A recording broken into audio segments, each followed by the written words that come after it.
Welcome back friends. आज हम बात करेंगे ऑक्सीजन डिलीवरी सिस्टम और उनमें काम आने वाली कुछ डिवाइसेस के बारे में। ये वीडियो एग्ज़ाम की दृष्टि से और नॉलेज की दृष्टि से काफ़ी इम्पोर्टेंट होने वाला है। ऑक्सीजन सिलेंडर की बात करें तो ऑक्सीजन सिलेंडर का colour white top and black body होता है। इसमें ऑक्सीजन का प्रेशर LBS में मापा जाता है।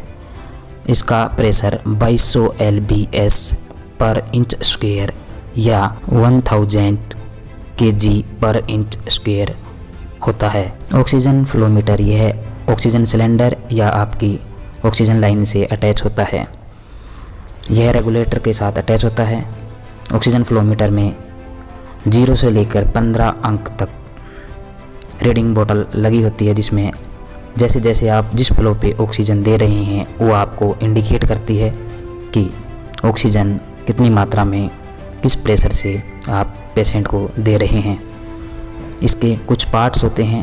फ्लो एडजस्ट बटन होता है, इसमें O2 प्रेशर गॉज घड़ी होती है जिससे प्रेशर का पता लगता है। साथ में इसमें एक ह्यूमिडिफायर बोतल लगी होती है जिसे वोल्फ बोतल भी कहते हैं। एग्जाम की दृष्टि से बहुत बार इससे क्वेश्चन पूछा जाता है। स्टूडेंट, लाल नीले और काले पेन से लगा लेना ह्यूमिडिफाइंग बोतल या वोल्फ बोतल में 1/3 पार्ट में वाटर भरा जाना चाहिए।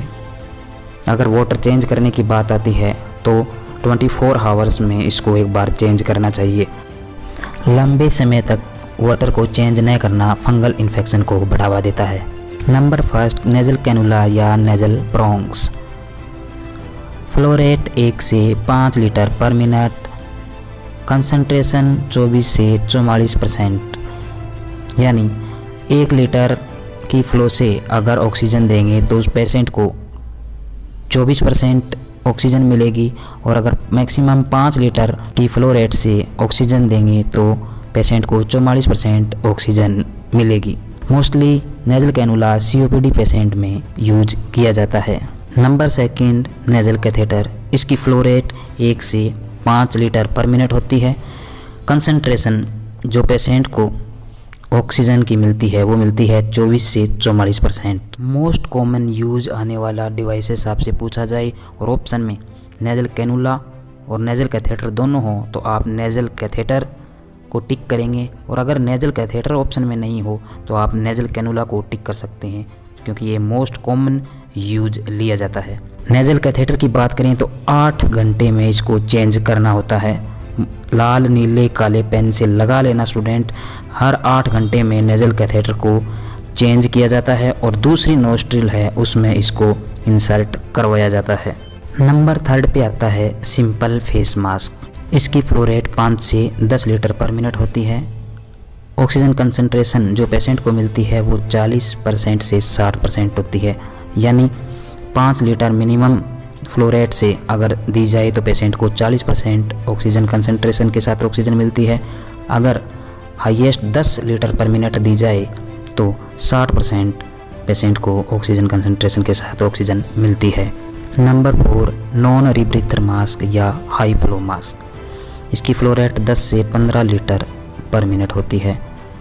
ऑक्सीजन कंसंट्रेशन 95 से 100%। यानी 10 लीटर पर मिनट के हिसाब से पेशेंट को दिया जाए तो 95% O2 कंसंट्रेशन के साथ पेशेंट को ऑक्सीजन मिलती है, और हाईएस्ट 15 लीटर अगर दिया जाए तो 100% O2 कंसंट्रेशन पेशेंट को मिलती है।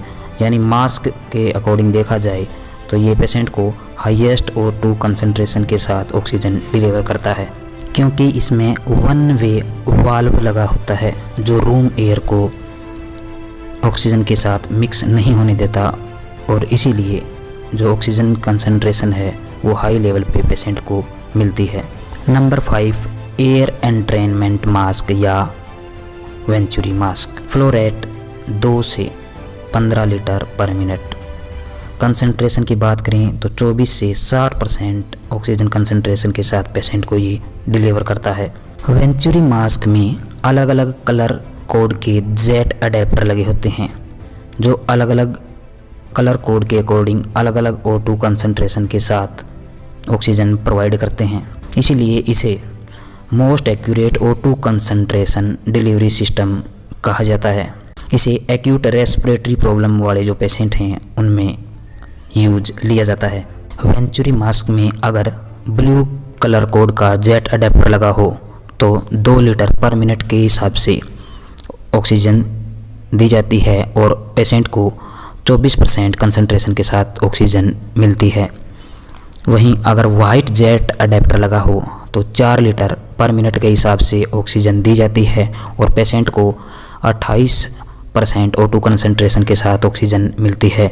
ऑरेंज कलर का जेट अडेप्टर लगा हो तो 6 लीटर पर मिनट के हिसाब से ऑक्सीजन दी जाती है और 31% पेशेंट को डिलीवर होती है। येलो कलर का जेट अडेप्टर अगर यूज लेते हैं तो 8 लीटर पर मिनट के हिसाब से 35% ऑक्सीजन कंसंट्रेशन के साथ पेशेंट को ऑक्सीजन मिलती है। रेड कलर कोड का जेट अडेप्टर यूज करने पर 10 लीटर पर मिनट के हिसाब से 40% O2 कंसंट्रेशन के साथ पेशेंट को O2 डिलीवर होती है। और लास्ट अगर ग्रीन जो कि मैक्सिमम ऑक्सीजन डिलीवर करता है 15 लीटर पर मिनट के हिसाब से अगर दी जाती है तो 60% O2 कंसंट्रेशन के साथ पेशेंट को ऑक्सीजन है वो डिलीवर होती है। Number 6 face tent. Face tent की फ्लो रेट 4 से 8 लीटर पर मिनट होती है। O2 कंसंट्रेशन की बात करें तो 4 लीटर पर मिनिमम 30% और 8 लीटर पर हाईएस्ट 50% O2 कंसंट्रेशन के साथ पेशेंट को ऑक्सीजन डिलीवर होती है। लाल, नीले और काले पेन से लगा लेना क्योंकि facial tent facial trauma cases में यूज लिया जाता है। Number 7 O2 tent. O2 tent की फ्लो रेट 10 से 15 लीटर पर मिनट होती है। ऑक्सीजन कंसंट्रेशन की बात करें तो O2 टेंट में 80 से 90% O2 कंसंट्रेशन के साथ पेशेंट को ऑक्सीजन मिलती है। O2 टेंट का ज़्यादातर यूज पीडियाट्रिक के लिए किया जाता है। Number 8 oxygen hood. Oxygen hood dome shaped का एक प्लास्टिक डिवाइस होता है। अधिकतर इन्फेंट में यूज लिया जाता है। इन्फेंट के हेड पर इसको रखा जाता है। O2 हुड के फ्लो रेट की बात करें तो 10 से 15 लीटर पर मिनट से ऑक्सीजन दे सकते हैं। Number 9 transtracheal catheter. Transtracheal catheter tracheostomy patient में यूज लिया जाता है। Facial trauma, facial burn, foreign body obstruction आदि केसों में इसको यूज लिया जाता है। या इस प्रकार समझें, अगर अपर एयरवे ऑब्स्ट्रक्शन है किसी पेशेंट को और उसको अगर ट्रेकियोस्टोमी की गई है तो ट्रेकियोस्टोमी से ट्रांसट्रेकियल कैथेटर द्वारा ऑक्सीजन डिलीवर की जाती है। बात करें फ्लो रेट की तो 1 से 4 लीटर पर मिनट के हिसाब से फ्लो रेट रहती है। कंसंट्रेशन की बात करें 24 से 45% कंसंट्रेशन के साथ पेशेंट को ट्रांसट्रेकियल कैथेटर द्वारा ऑक्सीजन डिलीवर की जाती है। ट्रांसट्रेकियल कैथेटर का यूज करते समय टी पीस या टी कॉलर का यूज कर सकते हैं। बात करते हैं ऑक्सीजन के कॉम्प्लिकेशन की। अगर हाई ऑक्सीजन दी जाती है CNS में टॉक्सिसिटी हो जाती है और इस टॉक्सिसिटी को पाउल बर्ट इफेक्ट कहा जाता है। अगर हाई कंसंट्रेशन के साथ ऑक्सीजन दी जाती है तो पल्मोनरी सिस्टम में भी टॉक्सिसिटी हो जाती है और इसे लॉरेन स्मिथ इफेक्ट कहा जाता है। अगर न्यूबॉर्न में हाई कंसंट्रेशन और लॉन्ग टाइम तक ऑक्सीजन दी जाती है तो न्यूबॉर्न्स में रिट्रोलेंटल फाइब्रोप्लेजिया देखा जाता है। इसमें अब नॉर्मल फॉर्मेशन फाइबर्स टिश्यू का डेवलप होना होता है जो आपके लेंस के पीछे की तरफ बनने लगता है और जिससे ब्लाइंडनेस भी हो सकती है। नर्सिंग और पैरामेडिकल से रिलेटेड और अधिक जानकारी के लिए चैनल को लाइक, शेयर और सब्सक्राइब करें। अगर आपका कोई सुझाव हो तो कमेंट बॉक्स में जाके आप कमेंट अवश्य करें।